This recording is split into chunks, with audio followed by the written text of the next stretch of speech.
coming from the serene shores of Port Lincoln in South Australia, Joe Page has emerged as a highly seasoned independent singer-songwriter who is able to craft irresistible melodies and heartfelt stories that resonate with her audiences far and wide.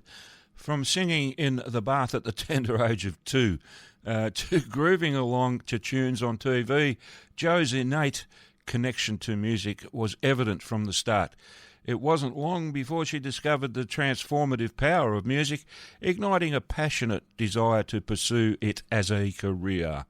As a natural storyteller, Jo draws inspiration from real-life experiences, infusing her music with raw emotion and authenticity.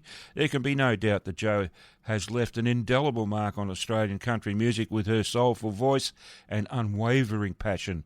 With a remarkable ability to effortlessly blend soul, blues, country and rock into her own signature style, Jo has captivated audiences across the country since 2011, sharing stages with esteemed acts such as Daryl Braithwaite, Suzi Quatro and Shannon Noll. Ooh, quite a crew there. In 2023, Jo was accepted as a mentee in the Australian Independent Record Labels Association's Women in Music Mentor Program for 23-24 and worked with some incredible acts, including the 2023 CMAA Female Country Music Artist of the Year, the legendary Amber Lawrence, as well as Tanya Doko of Bachelor Girl, who described Jo's vocal as a Whitney Houston meets Dolly Parton. Quite a comparison there. Beyond the spotlight, Jo is a staunch advocate for mental health and uses her music as a platform to create a safe place for vulnerability and authenticity. With plans to release original music in the near future, Jo aims to continue touching hearts and reaching new audiences with her dynamic creations and soul-stirring covers.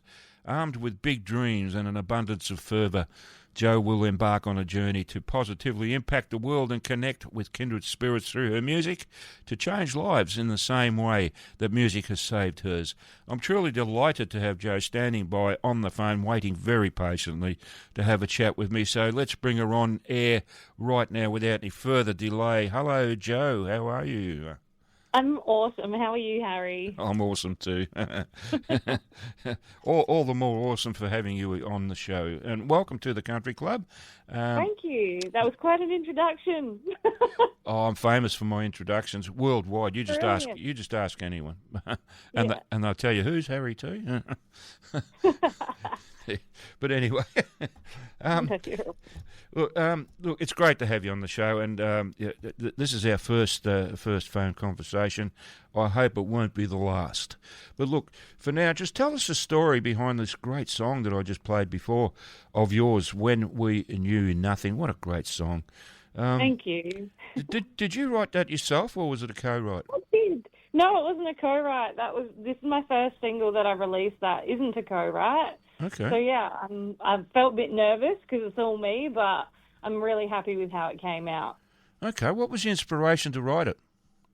I was working a lot of night shifts and I was listening to a bit of this artist called Peach PRC, and she's really good at sort of painting really good imagery with her words. And I was thinking about like what we used to do when we were kids and how life felt a little bit lighter. And yeah, the song sort of just fell out. Like I really liked the first line of "we used to lay in the grass and catch bugs in our hands." I was like, that's a really powerful thing that I feel like a lot of people might resonate with. Sure. And then I was like, what else? Like, and it just kept sort of flowing, so it was good. That's great. Now, look, now speaking of imagery, the gorgeous artwork for the single "When We Knew Nothing" that is up online with you, and I think it's a Kelpie puppy. Yeah, she's a little German Shepherd. Oh, German Shepherd. Okay, yeah. Yeah. It's a bit hard to tell when they're that young, but anyway, a German Shepherd, a puppy chewing on your Ugg boot. I know.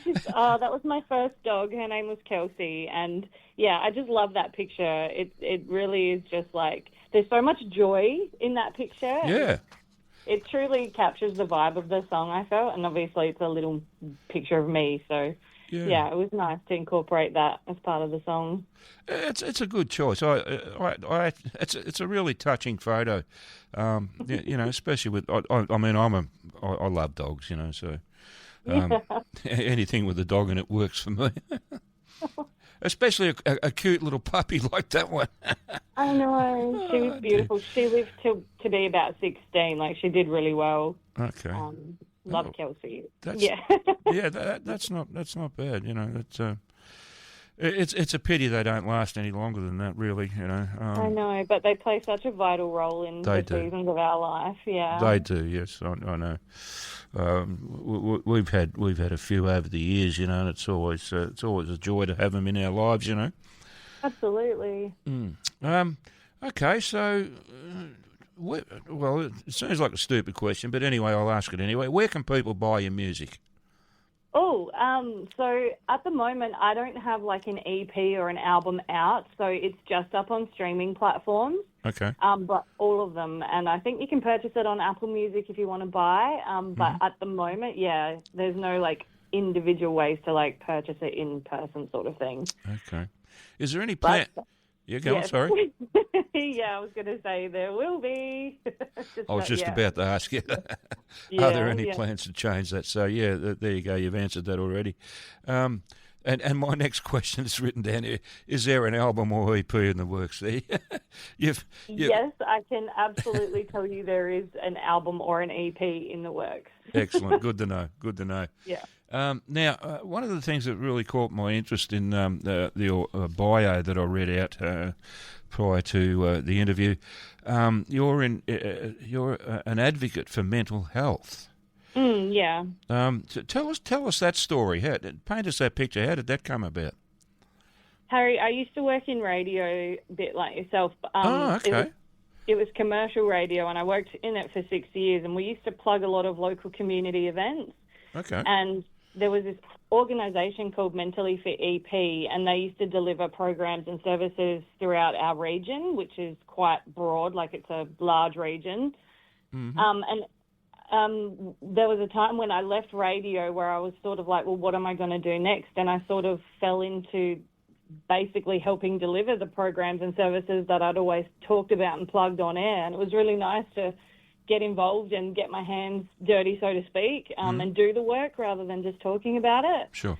So, I worked for Mentally Fit EP for a while, and then I went into Aboriginal Family Support Services, which is obviously a different sector of human services, working in residential care with young people. I've worked with homeless youth, and at the moment I'm a frontline domestic violence worker. So, I've done my little rounds in human services, and I'm very passionate about people in general, particularly ones who've been through a lot. Good for you, Jo. It's important to have people like you on the ground to help people along when they need a hand. So good for you. I do admire that a great deal. I think it pairs well with playing music as well, because for me, both are very cathartic. Like, in my day job, I work with women and healing, and then like in the pub at night or, going to gigs through songwriting and sharing music, I'm also healing in a sense. So I feel like it's just a natural part of what I do, and I love it. Yeah, well, good for you. Yeah, again, good. Good for you. It sounds so positive, Jo. I tell you, it's impressive stuff, like I said. Look, I hate to ask ladies how old they are, but and you can refuse to answer if you want, but I have to ask, how old are you? I just turned 36, so my birthday was on the 15th of Feb. Oh, okay. Well, happy birthday. Thank you. Yeah, I released the songs two days before my birthday, so I didn't know if that was a stupid move or a smart move, because I felt like it was appropriate, but then I was also incredibly busy. Oh, look, if it works for you, then it's not a stupid move, is it? So, in any case, look, you're trying, so that's all that matters. That's it. Yeah. All right. Now, why? Sorry, first of all, what actually drew you to the music industry? What made you think I want to be a rock star one day? Oh, as soon as I saw Billy Ray Cyrus release "Achy Breaky Heart" in 1992, I was like, "That's what I want to do for my." I was a baby. I've always sung. Like, I don't remember a time when I didn't. Well, don't you break my heart, my achy. I love that song. Exactly. And so, yeah, when I saw him up there doing his thing, I remember it resonating with me quite deeply. And then when I was about 7 years old, Shania Twain became really big. And, yeah, I was always just, like, pretending to be her or dressing up and taking my mum's clothes to try to, do the Shania thing with a long black jacket and boots and stuff when she did Man, I Feel Like a Woman. And, yeah, I don't know. It's just always naturally been a part of my life. So, yeah. That's really interesting. What a great answer. I love that. Yeah, terrific. I don't know where I'd be without music, honestly. Like, it's a huge part of me. Same here. I mean, I've always been involved in music, playing it or, actually playing in bands and what have you. But and now I just play it on the radio. So, it's always that's awesome. it's always been a part of my life, and I hope it always will be, Thank you. Thank you for doing what you do. Very important. And I reciprocate that because, without people like you putting out great music, we'd have nothing to play. So, That's lovely. Thank you. And without you, we would have no one to play it. Well, it's a symbiosis the way I see it. Just we work with each other and that's it. Need each other. And it's a good thing. Like it's a good team. I'm with you. All right. So why country music? I mean, of all the genres you could have chosen to pursue, why country? I've always loved country. When I was little, like my grandpa is originally from Yugoslavia. Okay. And so when he came to Australia, he learned how to speak English by watching a lot of spaghetti westerns. Okay.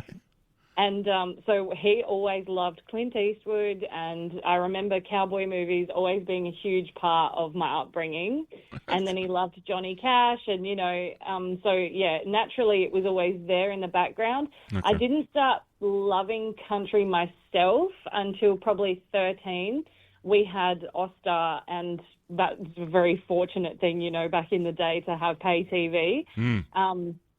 And we had the CMC channel, and I just was always stuck on it. Like I was introduced to Martina McBride and Brad Paisley and all these incredible artists. And I thought country is so broad. Like you can, like, for example, Brad Paisley, he has a song written about a toilet, like don't leave the toilet seat up, right? It's it's hilarious.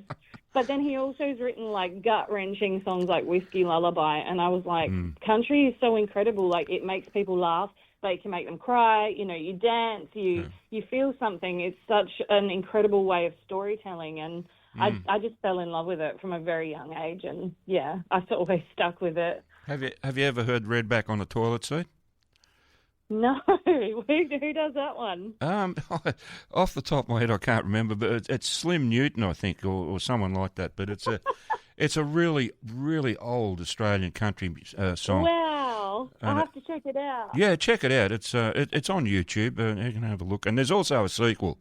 Like in the first one, the redback bites him on the bum and all that sort of stuff, and that's the whole story of the song, and it's great.